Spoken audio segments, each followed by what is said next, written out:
Los agentes se han convertido en superiores a humanos para un montón de actividades diferentes, pero todavía no son agentes económicos, o sea, no mueven dinero. Hoy mi invitado es Rodri Fernández, cofundador y CEO de Crossmint, una plataforma de stablecoins y billeteras blockchain que usan más de 40,000 empresas, incluyendo MoneyGram, Visa.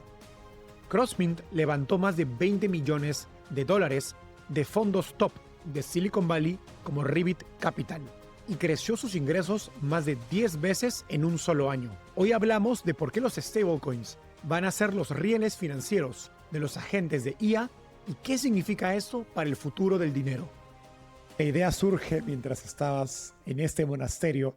Siento que no puede haber dos imágenes más contrapuestas de un monasterio, NFTs y stablecoins. La vida es corta, al final, y no es como, para mí no es como pasarla encasillado en un arquetipo de persona o de experiencias. ¿Qué se comoditiza y qué se vuelve más valioso en fintech? Si tienes una empresa en servicios financieros y no estás haciendo nada con stablecoins todavía, yo me pondré en las pilas porque la mayoría de los peers lo están haciendo. Un bot que vive en Slack y le escribes compra papel higiénico y hace la compra en Amazon y llega a tu oficina. Le dimos una serie de permisos de la gente puede comprar solo este tipo de artículos. Hay estos límites de cuánto puede comprar. El mundo de fintech va a ser tan diferente dentro de 5 años ahora y es muy bonito estar aquí ayudando a la gente a construir todo eso.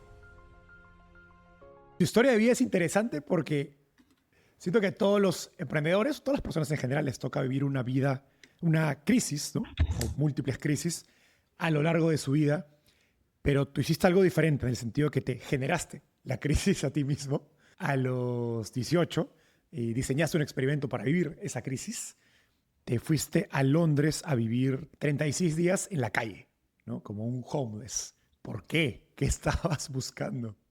Sí, bueno, yo soy de un pueblo más o menos pequeño de España, que se llama Pontevedra, en Galicia.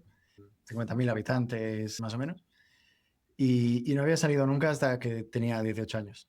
A los 18 años me fui a la universidad, estudié ingeniería, y fue un cambio tan impactante que dije, bueno, si me voy a otra parte de España y algo que en teoría es un cambio relativamente grande, ¿no? Salir de casa por primera vez, pero tampoco es nada espectacular.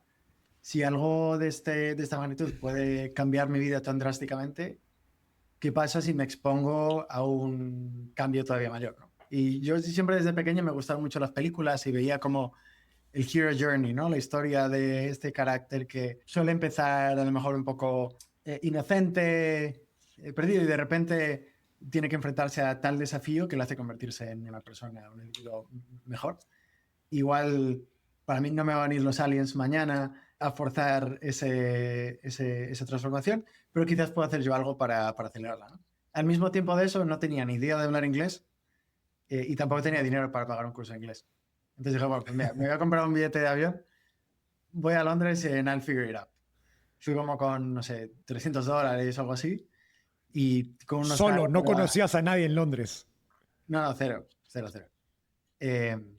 Y tenía un hostel como para las primeras 3 noches.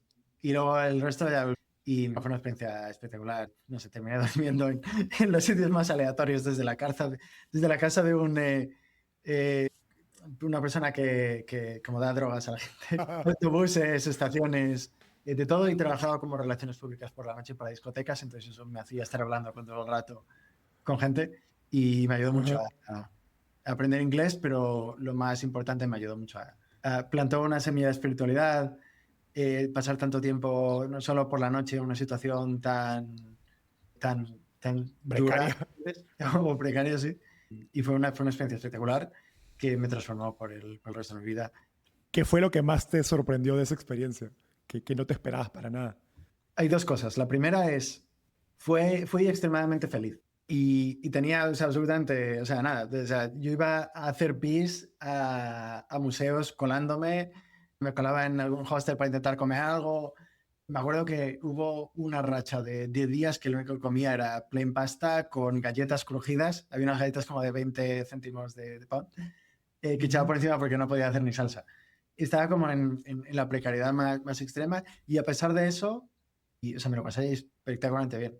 Entonces, hay como una de las conclusiones es, en realidad, no necesito tanto la vida para ser feliz. If that is the case, then Si es el caso, puedo tomar mucho más riesgo. O sea, what can go wrong, ¿no? O sea, aparte de Ujú. salud o cosas similares, el riesgo en realidad más fundamental y el que es más común y el más preocupante quizás es el de no tener una vida interesante porque uno no toma los riesgos, porque cree que el worst case scenario es malo, cuando en realidad, oye, ¿qué es lo peor que puede pasar?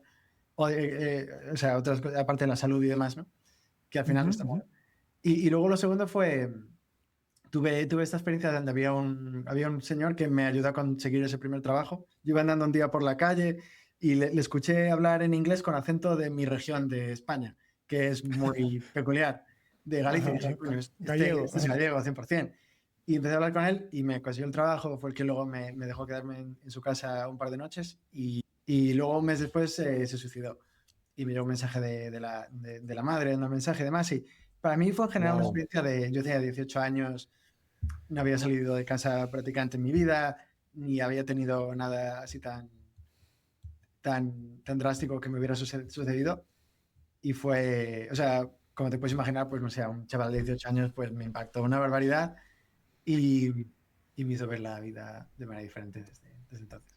¿Qué pensaron tus padres cuando te fuiste a hacer ese viaje? Yo creo que, y seguro que está que escucharán el podcast, porque casi todos, o sea, solo he hecho un par de podcasts en mi vida y han sido en inglés. O sea, que esta es la primera vez que Ya. lo van a escuchar. O sea, ellos, Pero o sea, recién se van a enterar. no, yo creo que depende de lo que dijeron antes y después, porque antes yo, bueno, no, yo iba a ir ahí, está todo controlado, y luego muchos solo lo revelé después. Y luego con los años ya se acostumbraron a que haga estas cosas un poco. Pero siempre me han apoyado en todo desde que he sido un niño. Y, Ujú. y estoy enteramente agradecido porque nada hubiera sido posible sin ellos. ¿Cómo vuelves a la universidad después de esa experiencia? Creo que lo más esperable hubiera sido que te vayas a hacer otra cosa totalmente diferente más que volver a la universidad. Sí, o sea, yo creo que llegué y dije, qué ganas del próximo verano y de hacer alguna otra barbaridad. Luego el próximo verano me fui a Nigeria a vivir en las afueras de Lagos, que fue otra experiencia, nada que ver, extremadamente extrema de otra manera. Fue de hecho, Ujú. pasé como la mitad en Dinamarca haciendo curso de satélites, pero muchas veces durante la universidad tenía el pensamiento de, oye, debería dejarla y no sé, hacer otra cosa. Con esa personalidad suena una hazaña que hayas terminado la universidad. También te digo, no fui a clase, nada. Pero me pasaba todo el tiempo en la biblioteca. O sea, yo tengo o sea, tengo un tema con la atención que me cuesta mucho estar sentado en una clase escuchando, pero Ujú. puedo meterme en la biblioteca y estar 20 horas sin levantar los ojos del libro, embebido en cualquier sea el tema. Otra idea loca que hiciste fue cruzar Corea sin dinero. Pero más allá de las aventuras, que estoy seguro hay decenas de ellas, me gustaría hablar de esto que mencionaste del riesgo. ¿Cómo ha alterado estas experiencias tu apetito de riesgo? Y a lo mejor hay decisiones que has tomado como emprendedor en CrossMint que quizás no hubieras tomado sin haber vivido estas aventuras antes. Sí, yo creo que la más fundamental es decidir montar la empresa porque es una decisión que ni una, ni una persona en una mente sana yo creo que haría, ¿no? Si uno calcula el riesgo y demás, y si uno entiende en realidad lo que conlleva montar una startup, un porcentaje más pequeño de la gente lo haría. Al mismo tiempo, para mí, yo creo que si pienso como en riesgo, yo creo que mucha gente como piensa, bueno, no sé, igual no voy a tener un salario o qué pasa si tengo que comer ramen o lo que sea. Pero para mí el riesgo más fundamental es el que mencionaba antes de terminar pues, con una vida aburrida, que terminas con, no sé, 60 años y miras para atrás y dices, ¿qué he hecho? Si se ha pasado el tiempo, ¿no? Y todas las cosas que uno ha podido hacer y no ha hecho por, no sé, por las voces o por, bueno, ¿qué pasará? Y demás, ¿no? Lo que más me importa es hacer cosas que tengan una vida densa. En todos los espectros, no es en plan solo en el negocio, ¿no? Sino es como, no sé, pues en la parte espiritual, pues me hago monje y me voy a vivir a un monasterio.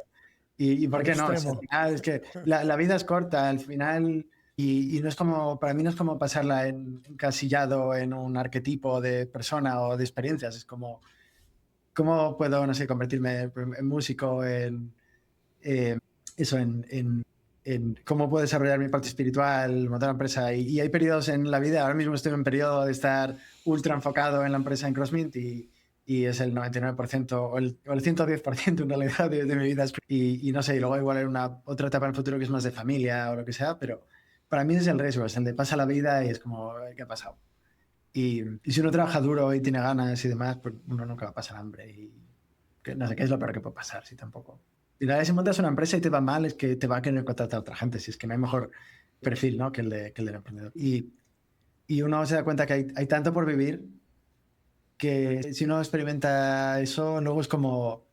Es muy difícil volver a una rutina eterna de tener toda la vida planeada y demás. O sea, para mí es como me gusta estar experimentando, aprendiendo cosas todo el rato, experiencias nuevas.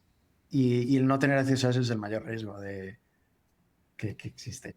¿Cómo balanceas eso con el 110% que te exige la vida de dirigir una startup, ¿no? Como CEO? O sea, para mí, ahora mismo, o sea, yo tengo una personalidad un poco autista. Yo tengo una cosa y soy absolutamente extremo con esa cosa.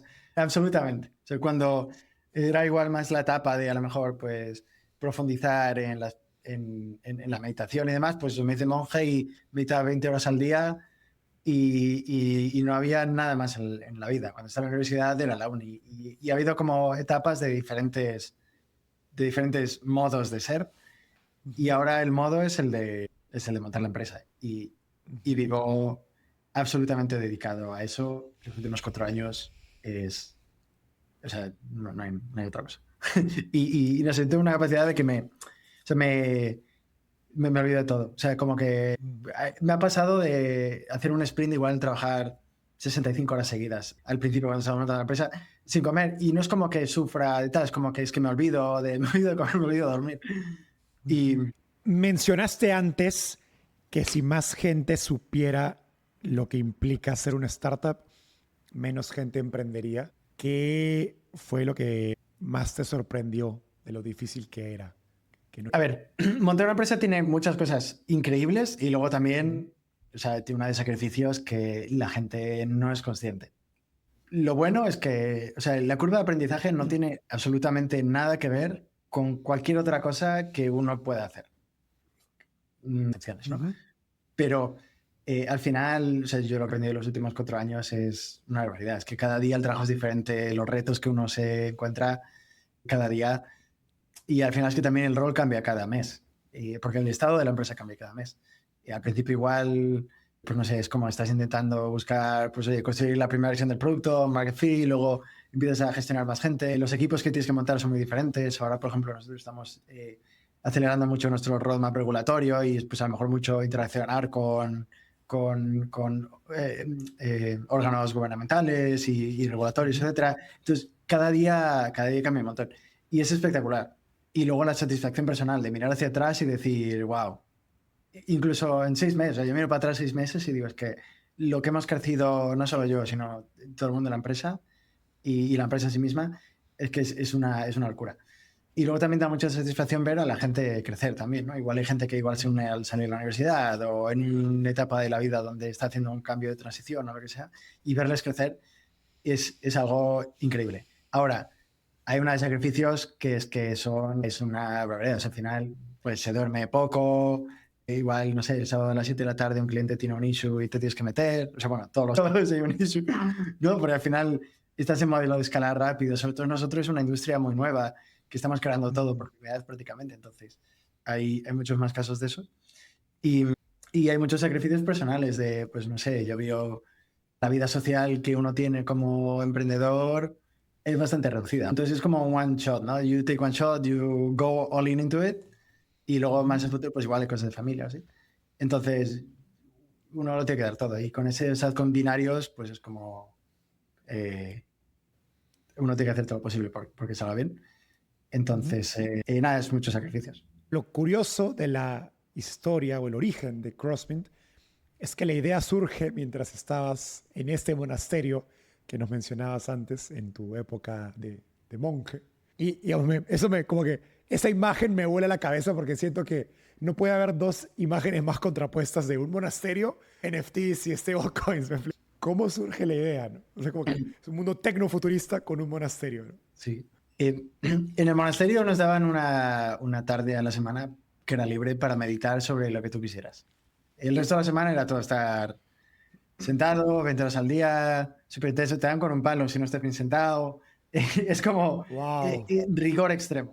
Sí, o sea, es como en budismo hay muchas ramas diferentes.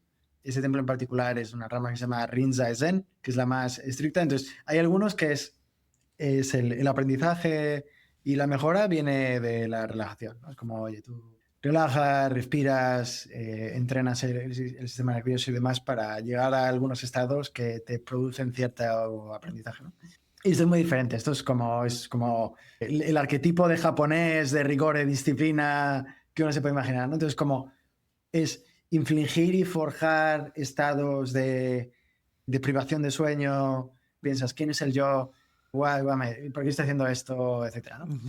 Eh, entonces, había una tarde de la semana que es como libre para hacer lo que tú quisieras. Y yo cada semana hacía una cosa un poco diferente. Pero nada, entonces había una tarde que podíamos meditar o sea, por lo que quisiéramos y decidí meditar sobre el trabajo para observar mi cerebro y ver qué tipo de reacciones, o sea, qué pasaba en mi cerebro cuando yo estaba trabajando. Y si de ese estado de claridad mental había algún tipo de proceso cognitivo que pudiéramos. Entonces, hablé con mi ahora socio, Alfonso, y él estaba empezando en una aceleradora que se llama HF0 en SF. Y dije, pues vamos a intentar hacer algo, ¿no? Entonces, en eso los NFTs estaban despegando en aquel momento, era el verano, a finales, agosto, septiembre de 2000. Pues vamos a intentar hacer algo, ¿no? Y ese día vendimos unos NFT. Y yo hasta ese momento nunca había vendido algo mío. O sea, yo había trabajado en pues, consultoría y cosas así, ¿no? Pero Ujú. nunca había creado algo que hubiera Tu generado primer dinero. dólar en internet. Y fue como, esto es increíble. Entonces, el día siguiente volví al templo a intentar meditar con el resto de la gente, con la túnica y demás, y estaba intentando meditar, pero no podía parar de pensar. Yo tenía como este fuego, ¿no? Te tengo que montar algo, o sea, aquí hay algo, tengo que ir. Entonces, el día siguiente empaqueté todo y le dije a la sacerdota jefa del monasterio que me iba a ir, y me mudé a Miami a montar la empresa con mi socio. Entonces, pasamos los primeros 3 meses vendiendo NFTs para entender dónde habría, o sea, nosotros queríamos montar algo en infraestructura para desarrolladores, pero no sabíamos, éramos un poco, yo sobre todo era un poco más nuevo a criptos, entonces tampoco entendíamos tanto dónde había fricción y qué había que solucionar, entonces empezamos a montar experiencias de consumer con NFTs, videojuegos y demás, y nos fue bastante bien y con eso pues empezamos a testear cosas. Como a los 2 meses teníamos como, no sé, 20 o 30 personas trabajando con nosotros, entre voluntarios y cosas así. Eh, y como que se movió todo muy rápido. Y luego, al terminar el año en febrero, decidimos incorporar la empresa y montarla. Y eso fue pues eso, a principios de 2022, que va a hacer ya pues, casi 4 años. El tiempo vuela, pero bueno, también lo que ha pasado en estos 4 años ha sido espectacular. ¿Cómo evoluciona la idea de NFTs, la infraestructura de stablecoins que están armando hoy?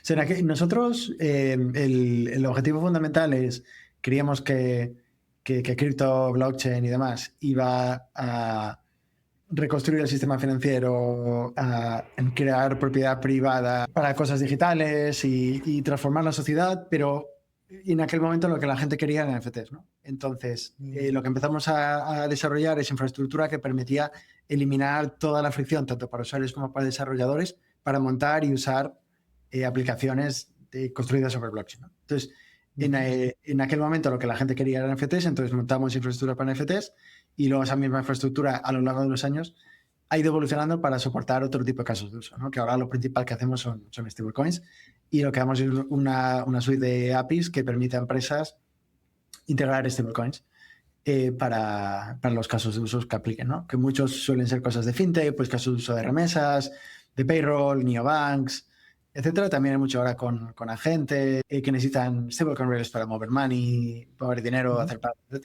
Y hacemos esto sin que tengan que tener pues nada de ingenieros de blockchain, le damos toda la infraestructura de compliance y demás. Entre mi trabajo como inversionista y startupeable, hay días en los que tengo 1000 cosas abiertas. No en la computadora, sino en la cabeza. Ideas, decisiones, pendientes, todos dando vueltas al mismo tiempo. Con el tiempo, entendí que el problema no era tener mucho trabajo, sino la falta de un sistema para pensar mejor. Ahí fue que Notion se convirtió en mi segundo cerebro. Un solo lugar donde puedo bajar todo lo que tengo en la cabeza, priorizar y avanzar sin fricción. Y con Notion AI pasó de ser un lugar para tomar notas a un lugar que piensa conmigo. Ahora no solo escribo, Notion AI me ayuda a preparar entrevistas, organizar ideas e incluso responder las dudas de mi equipo, usando todo el contexto que ya tengo allí guardado. Eso es apalancarte de verdad. No solo guardar información, sino usarla para avanzar más rápido. Y por eso me emocionó colaborar con Notion. Lo uso literalmente todos los días. Y si eres emprendedor, probablemente tú también lo necesites. Así que te dejo 3 meses gratis del plan Business con IA ilimitada en el link de la descripción del episodio. Ahora sí, volvamos al episodio. Me gustaría hacer más tangible lo que hace Crossmint, porque trabajan con empresas importantes, ¿no? Como Western Union, MoneyGram, pero decir que les proveen infraestructura blockchain probablemente no le dice a nadie nada a nadie que no esté en el mundo cripto, ¿no? Y además, esas empresas tienen pues miles de ingenieros y recursos infinitos. Así que, ¿por qué necesitan Crossmint? ¿Qué es lo que han creado que les da, que es tan valioso para esas empresas? Sí. O sea, el problema más fundamental que existe hoy en día y que solucionamos es la infraestructura financiera del mundo es extremadamente ineficiente. Si tú quieres hacer pagos, mover dinero, primero, esta infraestructura por lo general es como regional, ¿no? Si tú quieres montar, pues aceptar pagos a lo mejor en Estados Unidos versus Brasil, África, lo que sea, ¿no? Como todas las licencias que necesitas, toda la infraestructura que necesitas está regionalizada. Entonces, si tú quieres, por ejemplo, montar una aplicación tipo Revolut a lo mejor y servir clientes en todo el mundo, tienes que ir país por país montando todo esto. Lo que cual es pues un montón de obstáculos para construir servicios financieros y también resulta en que mucha gente, sobre todo en países emergentes, pues no tenga acceso a servicios financieros de calidad. Luego otro problema relacionado es que mover dinero es muy caro, ¿no? Si tú quieres hacer una remesa, por ejemplo, de Estados Unidos a México o Colombia o el país que sea, por lo general el dinero tarda un montón de tiempo en llegar, es súper caro hacer la transferencia y estos son impuestos que se aplican a la gente que más necesita el dinero, por lo general. Entonces, en general es como el problema que existe es que servicios financieros son extremadamente ineficientes hoy en día. Lo que stablecoins permite es una forma de dinero digital nativa que se puede mover a la velocidad de Internet. Entonces, lo que permite es que tú puedas hacer pagos, movimiento de dinero entre países de manera instantánea y gratuita, en vez de tener que pagar pues, las barbaridades que se tienen que pagar con dinero normal. Lo que da también es como arbitraje regulatorio que te permite ofrecer algunos tipos de servicios financieros en todo el mundo sin tener necesidad de tener licencia en esos países, a través de modelos no custodios, de wallets, etc. ¿no? Entonces, fundamentalmente lo que te permite es crear pues, una aplicación tipo Revolut que pueda servir a gente de prácticamente todo el mundo, sin tener que ir país por país. Entonces, nosotros lo que hacemos de Crossmint es que damos la infraestructura a estas empresas para poder utilizar esa tecnología. Entonces, por poner un caso concreto, ¿no? Ponle MoneyGram, por ejemplo. El flujo tradicional de remesas con MoneyGram, que es, por los que no lo conozcan, es como de las empresas más grandes de remesas del mundo, que la gente tiene que enviar dinero a casa. Entonces, el flujo tradicional es que tú vas, le das el dinero, le das el cash a MoneyGram, por lo general en una tienda. Tiene una aplicación también, pero bueno, ese dinero luego va por el sistema tradicional de pagos, ¿no? El SWIFT, y eso pues llega cuando llega. Y en el destino, pues tú vas a la tienda y lo recoges, ¿no? Y pues te pica los fees que sean y demás.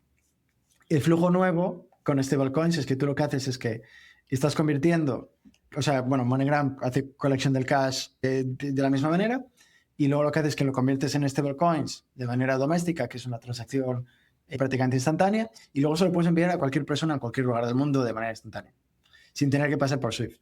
Entonces, al destinatario tú le puedes crear un wallet que lo embedes dentro de una aplicación de teléfono, web, lo que sea, y recibiría el dinero. Y puede tener acceso a dólares. Entonces, muchos de los problemas en países emergentes no es que pues, al final la gente está atascada con una divisa que se deprecia, que hay un montón de inflación y no tiene acceso a otros servicios financieros y es imposible construir una riqueza o una vida económica próspera, ¿no? Entonces ahora lo que permites es que esa gente no solo puede recibir el dinero instantáneo, sino que si quisiera lo pudiera almacenar en dólares y protegerse contra la inflación y demás.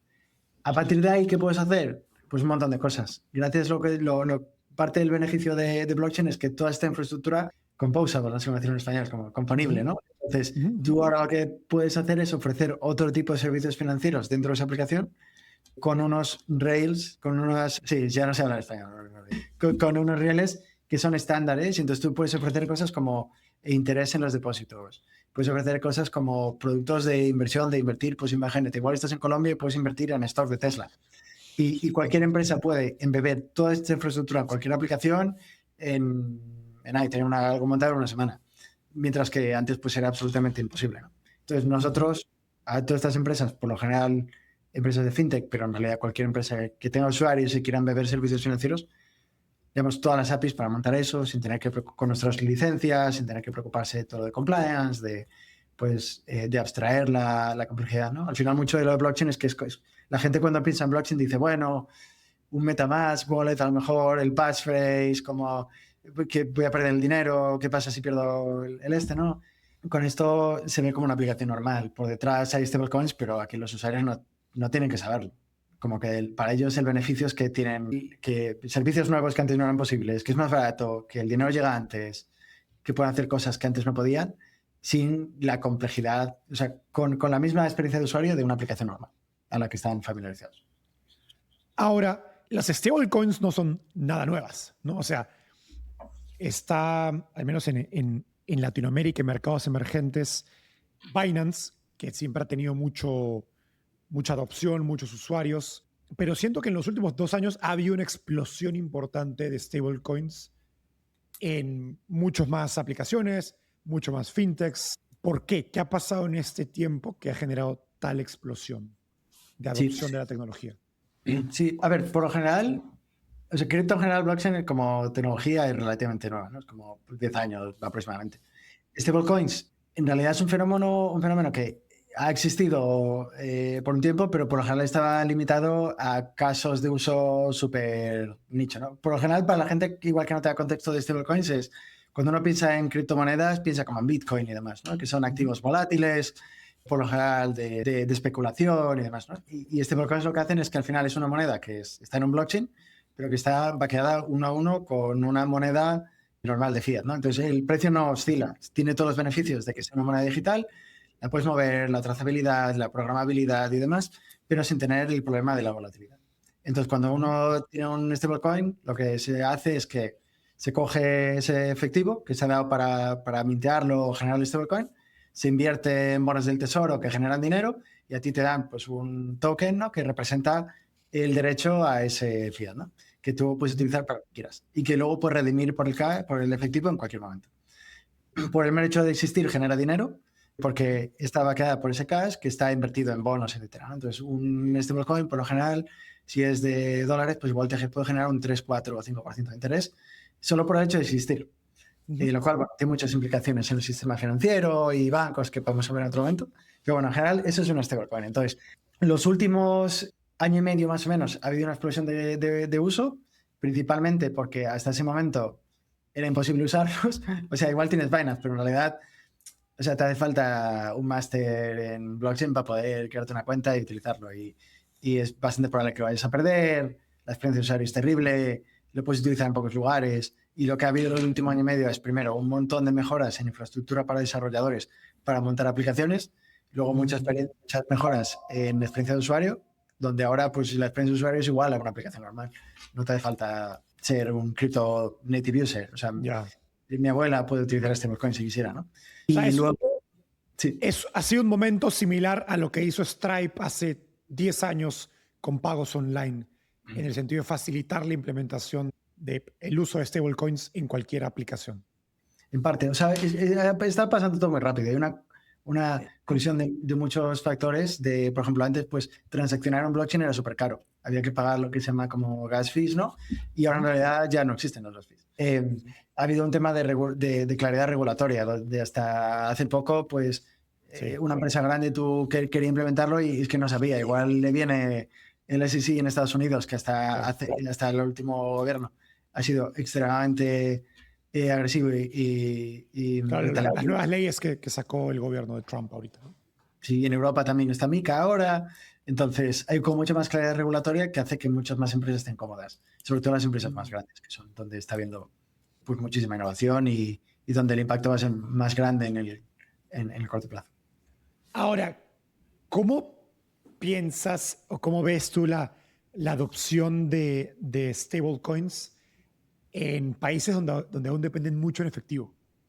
Me da curiosidad, por ejemplo, el caso de México, que es muy raro todavía si lo comparas con Brasil o India, ¿no? Donde un gran porcentaje de las transacciones pasan en efectivo. Sí. Yo creo lo que va a generar es una oportunidad de saltar muchos pasos en los pasos normales de innovación, ¿no? Pues, por lo general las cosas se mejoran de manera incremental y esto lo que permite es una oportunidad brutal de pasarse todos esos pasos y hacer cosas, productos que dan mucho más sentido. No lo ves en China, donde pues, antes era principalmente todo cash y se saltaron 4 pasos y ahora de repente es todo mobile y son todo códigos. Entonces yo creo que ahora lo que tenemos es como un momento donde va a haber muchas empresas internacionales de Estados Unidos, de Europa y demás que tienen productos muy buenos que funcionan en esos países, que ahora gracias a esto los van a hacer deployment de manera internacional. Pues los tipos Revolut del mundo y demás, ¿no? Que antes estaban limitados por lo que podían hacer por licencias y demás, que ahora van a poder. Entonces vas a tener un montón de productos nuevos muy buenos que van a empezar a salir en todos los países que yo creo van a generar un montón de adopción. Sobre todo, al final yo Quiero, creo que sí. quiero hacer doble clic en esa idea que la mencionaste antes y creo que es una idea muy poderosa, que es pues un efecto de segundo orden de Sí. blockchain y de stablecoins que creo que no se habla mucho, que es esta idea de el arbitraje regulatorio. Como decías antes, si eres una fintech, no si eres Nubank, pues empezaste en Brasil, luego tienes que ir a México y te tomas 3 4 años en volverte un banco, y luego en Colombia, y ahora en Estados Unidos, ¿no? Y Revolut lo mismo en Europa, no empezó en Inglaterra, y luego imagino que habrá ido a España, whatever, y más Sí. países. ¿Cómo cambia esto? ¿Cómo cambia esta infraestructura que están construyendo empresas como Crossmint, esa Sí. forma tradicional de hacer servicios financieros? Sí. A ver, en general, hay determinadas partes de los productos, ¿no? Que sí que necesitan licencias, pero hay muchos que no. Entonces, en el core fundamental está esta idea de modelos no custodios de wallets, ¿no? Que lo que al final lo que te permite hacer es que tienes un wallet no custodio dentro de una aplicación, en realidad la aplicación o la empresa lo que te está dando es como la interfaz para interactuar con ese wallet. Pero en realidad la aplicación, no sé, pues no sé, por poner un ejemplo, no, Revolut no tiene la oportunidad de mover dinero o hacer acciones por ti sin tu consentimiento. Por detrás hay pues un entramado de criptografía que lo que permite es que al final pues los keys, que son los que permiten, son la llave privada, que es lo que te permite firmar transacciones, está almacenada en algún lugar que solo el usuario tiene acceso y que le permite, pues él sin saber nada, ¿no?, firmar esas transacciones. Entonces, eso lo que hace es que al final Revolut lo único que te está dando es como una interfaz, él no te está proveyendo el servicio financiero. Entonces, no te hace falta una licencia para ofrecer wallet y almacenar depósitos en ningún lugar. Y luego, a partir de ahí, entonces tú con eso lo que puedes hacer es recibir stablecoins, depositarlos, almacenarlos, etc. Y luego lo que te permite es acceder a ciertos servicios descentralizados de finanzas para, por ejemplo, pues hacer cosas como comprar un token de Tesla, a lo mejor, ¿no? O invertir en un producto o conseguir como interés en los depósitos, ¿no? Puedes hacer todo eso sin necesidad de hacer KYC del usuario, sin necesitar una licencia, etcétera. Hoy en día, al menos. Luego, hay cosas que sí que hace falta licencias, ¿no? Si tú quieres pasar de efectivo a stablecoins, por ejemplo, lo que se llama on-ramp, pues eso sí que te hace falta una licencia. Pero bueno, hay partners como nosotros que tenemos licencias en un montón de países y pues al final damos acceso a ese componente, ¿no? Eso quiere decir que, por ejemplo, Robinhood puede lanzar en México y ofrecer toda su gama de servicios, solo que corriendo sobre stablecoins, dado que no está licenciado a nivel del país de México.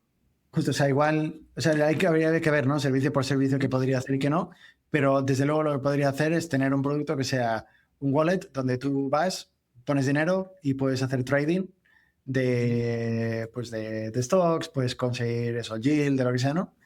y puedes hacer todo eso, lo puedes hacer en México y en cualquier otro país que no esté sancionado. Ahora, esto lo que implica es que la industria fintech se va a volver, no sé, 10 veces más competitiva. Se va a volver mucho más global, sobre todo en países emergentes, ¿no? Donde, pues igual hasta aquel momento, pues había, exceptuando algunos mercados que son muy grandes, ¿no? Había muy poca competición global y ahora tienes productos de... Entonces, ¿a quién beneficia más? Pues es a la gente, ¿no? Si tú eres una persona en un país emergente donde pues tienes acceso a pocos servicios 4 bancos. pues, donde los fees son enormes, donde si te envían una remesa tienes que pagar un 6%, donde quieres invertir igual en algún stock y lo que tienes son pues el de tu país, que igual pues a lo mejor no está yendo también tampoco. Con esto lo que puedes tener es, pues al final lo que está dando esa gente es acceso a servicios financieros y el impacto que va a tener eso en la vida de un montón de personas, de miles de millones de personas en todo el mundo va a ser espectacular. Eso es lo que más... Hay un ejemplo que a mí me encanta de un cliente nuestro que es el gobierno de Marshall Islands. Marshall Islands es un país de aproximadamente 50.000 personas que está en el Pacífico, que tiene una economía ya dolarizada, pero donde, pues como es un país tan pequeño, pues los servicios financieros son terribles. Si tú quieres enviar dinero a Marshall Islands, cómo funciona es, el dinero llega a un banco correspondiente en Hawái, se imprime, se pone en un avión o en un barco, se envía al Pacífico, llega a la capital, donde se meten barcos. O sea, Marshall Islands son 50.000 personas, pero en 2.000 islas que cubren un área de la superficie de México. Entonces luego se ponen barcos y se envía a los países, ¿no? Entonces, pues te puedes imaginar el coste que tiene eso y pues igual hay gente que, o sea, hay casos que sucede que de repente que no queda cash en tu isla. Entonces, aunque tú tengas dinero en el banco, es que no tienes dinero, no puedes conseguirlo, ¿no? Entonces, hay como una economía informal, hay que se forma, etc. Entonces, lo que estamos haciendo con ellos es crear un wallet para todos los ciudadanos, donde tienen acceso al dinero. Hay un programa de renta básica universal, entonces, cada cuatrimestre todos los ciudadanos reciben dinero del gobierno, que lo reciben en sus wallets, y esos wallets lo pueden utilizar para pagar a gente, o sea, a peers, peer-to-peer, como si fuera un Venmo app, etc. Pueden recibir remesas del exterior, de Estados Unidos o donde sea, de manera instantánea, sin tener que hacer la parafernalia del avión. Entonces, es esa oportunidad de que hablamos antes, ¿no? De como de leapfrogging, que en realidad pues coger economías que son completamente desestructuradas e ineficientes y de repente crear un sistema que es, vamos. Antes de continuar el episodio, quiero pedirte un pequeño favor. Solo el 21% de las personas que escuchan Startupeable están suscritas a este canal. Si tú no lo estás, por favor, ayúdame dándole clic en suscribirte. Con solo un clic nos ayudas a crecer mucho más de lo que te imaginas. A cambio, yo me comprometo a seguir mejorando la calidad de las entrevistas y seguir trayendo cada vez mejores invitados, como los líderes detrás de Mercado Libre, Nubank, Duolingo, Tienda Nube, Pedidos Ya y más empresas de tecnología exitosas de Latinoamérica y el mundo. Gracias y ahora sí, volvemos al episodio. En este contexto, ¿no? En un mundo donde stablecoins empieza a tomar un porcentaje más importante, ¿no? De los servicios financieros del mundo, y creo que hace unos meses leí en Twitter de que ya 1% de los dólares en el mundo están en stablecoins, que es una locura, ¿no? Es mucho, mucho dinero. Sí. Pero a la vez todos tienen acceso a esta infraestructura. Si soy un emprendedor en fintech o un ejecutivo en un banco, ¿dónde debería poner mis esfuerzos? O sea, ¿qué se comoditiza y qué se vuelve más valioso en fintech? Muy buena pregunta. O sea, depende si eres un emprendedor, ¿no? Intentando montar una empresa o si eres un ejecutivo de una empresa existente. La más fácil de responder es la última. Si tú tienes... Si tienes una empresa en servicios financieros y no estás haciendo nada con stablecoins todavía, yo me pondría en las pilas porque la mayoría de los peers lo están haciendo y hay un riesgo elevado de que te quedes con un producto anacrónico que no sirve ya. Yo creo que los bancos igual lo tienen un poco más difícil, pero bueno, hay regulaciones que están intentando protegerlo un poco, pero en realidad las fintechs, o sea, es que todo el mundo lo está haciendo. Y va a venir más competición global, etcétera. Entonces, para mí sería como prioridad número uno de empresa. Ahora, si fuera un emprendedor nuevo intentando montar algo, yo creo que tenemos un una guerra importante teniendo lugar, donde tienes todas estas empresas con mucha distribución, con productos existentes que están intentando integrar o integrando stablecoins. Y luego, por otro lado, tienes un montón de empresas nuevas, que igual que pasó hace 10 años, donde había pues, los Revolut, Robinhood, todas las empresas que se crearon desde cero, hay una nueva generación de startups que se está creando ahora y muchas oportunidades de crear startups nuevas ahí, que van a ser pues, los nuevos Revolut, ¿no? Y hay una oportunidad increíble porque es un mercado, o sea, ahora es global, no es como antes, ¿no? Que es como mercado. Entonces, bueno, emprendedores que aspiren a otras cosas, la oportunidad que hay es espectacular. ¿Es alguna, me da curiosidad si tienes alguna perspectiva de cómo van a verse esta nueva ola de startups que nazcan sobre stablecoins? Porque, digamos, no pueden ser igual a Robinhood, a Nubank o a Revolut, ¿no? Tienen que traer algo diametralmente diferente para poder competir. Porque, digamos, esas empresas que mencionamos también van a meterse stablecoins. Ya lo están haciendo. Sí, a ver, yo creo que igual la respuesta es diferente para países para Estados Unidos, Europa y demás, ¿no? Mercados ya más desarrollados, pero esos países emergentes, yo creo que para países emergentes, o sea, todavía hay una oportunidad muy grande de hacer como, a pesar de que los productos sean globales, siempre hay cierto grado de localización y en general si eres una startup, pues te puedes mover muchísimo más rápido, ¿no? que estas otras. Entonces, yo creo que y puedes tomar muchos riesgos más también, ¿no? Entonces, yo creo que una oportunidad muy grande de hacer productos que son nativamente de cripto versus que cripto sea un componente adyacente a la aplicación o complementario. Ahora, ¿cómo se ve de manera concreta que sea diferente? Es un poco difícil de responder porque va a depender un poco del caso de uso y demás, ¿no? Igual Revolut y Robinhood son como consumer apps, etcétera, pero en realidad la oportunidad aquí es brutal también como en B2B, o sea, igual tienes pues casos igual nos llegó el otro día, por ejemplo, una empresa de Brasil que trabaja con minas y dice, pues quiero mover 500 millones al mes de Brasil a un país en Asia. Es como, bueno, pues ese problema es muy diferente del de ¿no? Entonces, hay como muchas oportunidades también como en B2B y en otros casos de uso para crear vertically integrated apps con servicios financieros pues no sé, igual, pues eso, de credit, access to credit. Entonces, hay otro caso de uso, por ejemplo, en Payroll. Tenemos un cliente que es los clientes de nóminas más grandes del mundo. Y lo que pasa es que si tú quieres enviar una nómina de Estados Unidos, por ejemplo, a Argentina, ponle, pues tarda un montón, es súper caro.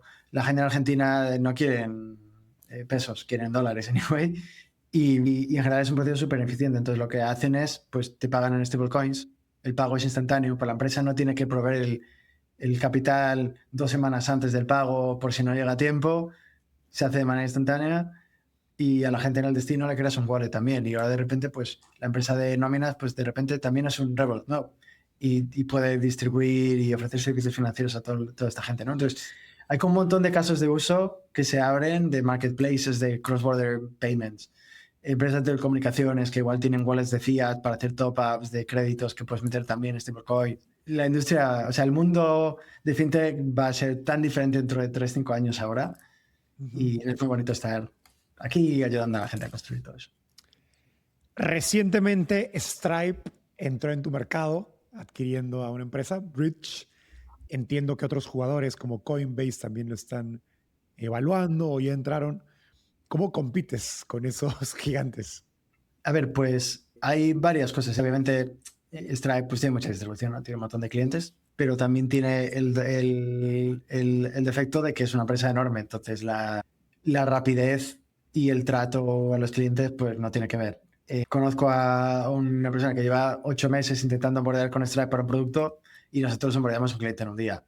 Y tenemos algunos de los clientes, ¿no? Pues más grandes, prices, etcétera, que hay uno en particular que nos escribió hace un mes, en un viernes, empezó a construir el lunes y el viernes tenía un producto end-to-end que utiliza 8 productos diferentes que de otra manera requerían orquestar un montón de proveedores diferentes, incluido igual Bridge, pero haría falta otros más. Entonces, nosotros al final lo que vendemos es como velocidad y un enterprise treatment que es imposible tener como una empresa tipo Stripe, ¿no?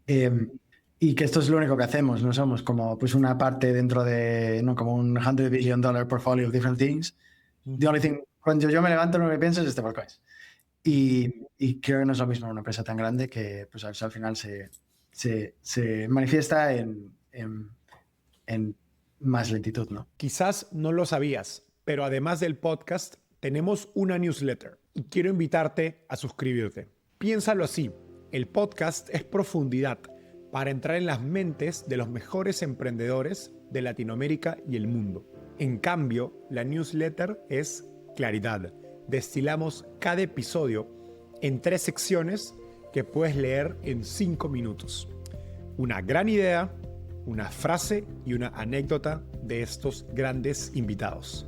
Más de 20.000 emprendedores, inversionistas y ejecutivos de alguna de las empresas más importantes de toda Latinoamérica nos leen semana a semana y quiero que formes parte de esta comunidad. Si quieres un resumen de las mejores ideas de este episodio, suscríbete en el link de la descripción. Es gratis y me lo agradecerás. Ahora sí, de vuelta al episodio. Rodri, quiero ir ahora hacia uno de los efectos de segundo orden de toda esta infraestructura, ¿no? De dinero digital, ¿no? De stablecoins, de blockchain, que es la intersección con inteligencia artificial, ¿no? Con agentes, ¿no? Y algo que te he escuchado hablar y he leído, etcétera, es, oye, en el futuro, pues los agentes de inteligencia artificial van a ser responsables o van a manejar gran parte de la producción o del PIB global, y el dinero digital va a jugar un rol, ¿no? Porque pues, el agente de inteligencia artificial no puede ir a la tiendita a cambiar pesos, así que tiene que interactuar con dinero digital. Sin embargo, todavía creo que no estamos viendo, ¿no? A agentes contratando servicios, pagando nóminas. Hay muchos demos que he visto en internet, pero nada, creo que muchos usuarios puedan interactuar. ChatGPT tiene su agente para que te permite supuestamente comprar cosas. No conozca a nadie que lo use activamente. ¿Qué falta, ¿no? Para que esos agentes pasen de ser, pues, no sé, chatbots inteligentes a agentes efectivamente, pues, Sí. económicos, autónomos, ¿no? Sí. O sea, la hipótesis fundamental para la gente que igual que no tuviera el contexto es que al final los agentes se han convertido en superiores a humanos para un montón de actividades diferentes, ¿no? Como pues hacer investigación, escribir, construir código, etcétera, pero todavía no son agentes económicos, o sea, no mueven dinero. Pero la idea es que no hay ningún motivo por el cual no vayan a ser mejores a mover dinero y hacer cosas que los humanos, ¿no? Entonces la hipótesis es que la mayoría de las transacciones del mundo van a estar intermediadas por agentes en algún momento. Como bien has mencionado, la industria todavía está temprana, entonces todavía no hay tantos casos de uso a escala donde esté sucediendo, y hay varios motivos por los cuales ha sucedido, ¿no? O por los cuales todavía no se ha hecho, no tiene más escala. Hay un montón de estándares y demás que se tienen que definir por temas de seguridad. O sea, ¿qué pasa si hay un chargeback en una transacción? ¿Quién es responsable? ¿Es el agente? ¿Es el usuario? ¿Es el banco? O sea, hay un montón de temas de verificación, de autentificación que se tienen que resolver, ¿no? Nuestra hipótesis es que la mayoría de estas transacciones van a tener lugar con stablecoins en vez de con fiat, ¿no? Al final, las stablecoins son programables, puedes hacer microtransacciones, puedes generar cuentas para agentes en una API sin tener todo el problema de compliance, etcétera, ¿no? Entonces, es un mecanismo muchísimo más eficiente que soluciona mucho los problemas, pero todavía hay bastantes cosas que se tienen que solucionar. Entonces, estamos empezando a ver más casos de uso. Nosotros igual tenemos, pues, no sé, igual como entre 50 y 100 desarrolladores que están montando un montón de cosas. La infraestructura que les damos por clarificar es pues APIs para tener dinero, moverlo, hacer pagos, comprar billions de items en Amazon, Shopify, etcétera. Todo está live, en realidad, todo está cualquiera puede ir a la documentación y utilizarla, ¿no? Y yo creo que fundamentalmente lo que más falta es lo que hemos visto mucho en los últimos 3 años con cripto, es que all it takes, lo único que lleva es un equipo muy bueno que monte un caso de uso, lo lance y de repente tienes 800 millones de copias al día siguiente. Y en realidad la infraestructura está ahí, ¿eh? Lo que hace falta es algún desarrollador que haga esto su top priority. La mayoría de estas empresas más grandes, GPT, etcétera, todavía Payments no es como su top priority porque hay tantas cosas que tienen que solucionar antes que no la han priorizado, pero va a llegar. Entonces lo que tienes es un montón de startups nuevas que están intentando construir casos de uso, y yo creo que en los próximos 6 meses va a haber bastantes de estos, y pues dentro de 8 meses, si volvemos a hablar, pues todo el mundo va a estar utilizando. Tu visión es que yo como usuario no le voy a dar mi tarjeta de crédito o mi cuenta de Stripe a un agente de compras, por hacerlo muy sencillo, sino que le voy a dar acceso a una wallet de stablecoins de dólares, por dar un ejemplo. Sí, yo creo que depende mucho lo que pasa por detrás, ¿no? Los backend y demás versus lo que ve el usuario. Para el usuario yo creo que se tiene que ver con una aplicación normal. El usuario se va, se mete, tiene un Apple Pay o un Google Pay o un Credit Card y fondea. Y luego lo más probable es que vaya a ver como todo el settlement y demás, todo eso se con stablecoins, donde la gente tiene un wallet, hace los pagos con el wallet y demás, ¿no? Y hay principalmente dos casos de uso que estamos viendo en el mercado. Tienes uno que es más de commerce, ¿no? Pues, por ejemplo, nosotros montamos dentro de la empresa, tenemos un bot que nos hace todas las compras de la oficina. Entonces, se te acaba el papel higiénico y te metes ahí y dices, cómprame más papel higiénico. Y te lo mandan, ¿no? Y por detrás todos con stablecoins, etc. Es un bot que vive en Slack, creo que leí, y le escribes compra papel higiénico y hace la compra en Amazon y llega a tu oficina. Y esto fue igual, no sé, media hora construirlo, donde le dimos una serie de permisos de la gente puede comprar solo este tipo de artículos, hay estos límites de cuánto puede comprar, estos son los vendedores de los cuales lo puede comprar, y con eso cualquier persona puede escribirle y comprar lo que sea dentro de pues, las reglas que apliquen, ¿no? Entonces, esto lo que te reemplaza es pues tener una persona, un gestor de la oficina, ¿no? Que te hace estas cosas, el back and forth de escribir, bueno, luego lo ve 3 horas más tarde, el día siguiente, y llega pues cuando llega, ¿no? Entonces, yo creo que esto si lo abstraes, luego piensas es que lo que es posible, o sea, ponle, por ejemplo, tenemos una integración con vuelos, entonces tú lo que puedes hacer es decir, pues, no sé, quiero volar la semana que viene a Londres y estoy dispuesto a pagar $200, no hay ningún vuelo disponible, pero monitorea cada 5 minutos, si encuentras uno, me lo compras. Y la gente te lo hace, ¿no? Y es mucho el trabajo que haría un asistente ejecutivo, por ejemplo. Justo. O bueno, muchas empresas lo que hacen es que contratan a otra empresa, ¿no? Travel Perk o cosas así, y pagas un premium por encima de, pues no sé, 15% a lo mejor del ticket, ¿no? Y es mucho más ineficiente porque hay intervención humana, etcétera. Entonces, en comercio en realidad hay un montón de aplicaciones, un montón de startups que tienen cosas interesantes. Y luego el segundo caso de uso es más de finanzas, ¿no? Es decir, pues, por ejemplo, un asesor financiero que le dices, oye, mira, me interesa este stock en realidad, parece interesante, pero solo me interesa comprarlo si se cumplen estas características. Entonces, en el real estate, en la interfaz de una aplicación de trading, tú solo puedes tener tantos botones, o sea, solo hay tantas cosas que puedes hacer. Pero en realidad con una interfaz de texto tú puedes meter llamar lo que sea. Claro, monitorea. Si Trump de repente tuitea que Maduro ha sido capturado, compra petróleo. Compras todos los stocks de petróleo, ¿no? Y puedes montar todas las cosas que quieras con tal, ¿no? Entonces, todo eso existe hoy. O sea, toda esta infraestructura está disponible y cualquier emprendedor puede venir y montar una empresa por encima.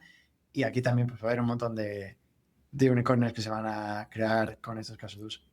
Y detrás está operando la gente con una wallet de stablecoins. Correcto. Claro. O sea, bueno, al final habrá un poco de todo, ¿no? Pero no va a ser binario. Pero nuestra intuición es que la tecnología que tiene más sentido para esto son stablecoins, es que es tanto más sencillo. De hecho, la verdad es que si lo quieres hacer con fiat hoy es que no es posible. No hay, o sea, literal no es posible, ¿no?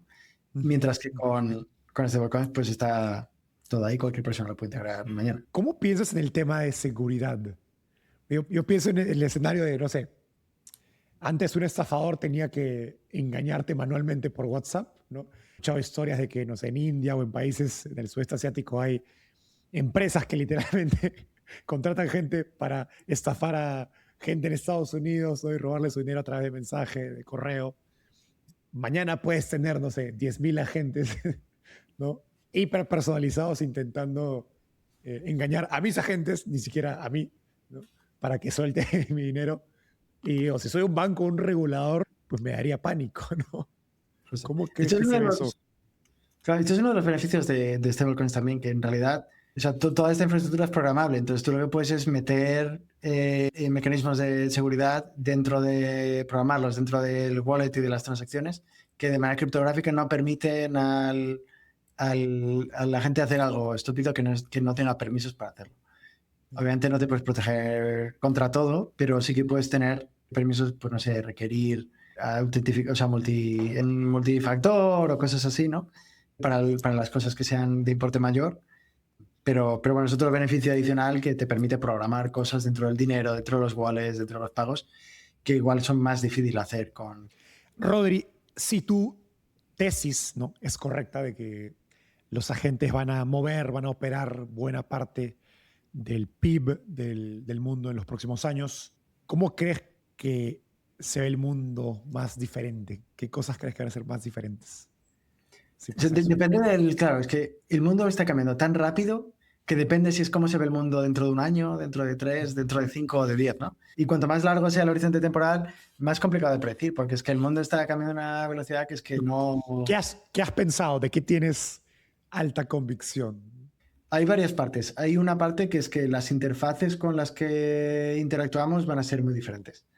Para comercio, por ejemplo, lo más probable es que uno no vaya a ir a la web del vendedor a comprar. Lo más probable es que todo esto vaya a ocurrir con interfaces que sean únicas de los agentes, ¿no?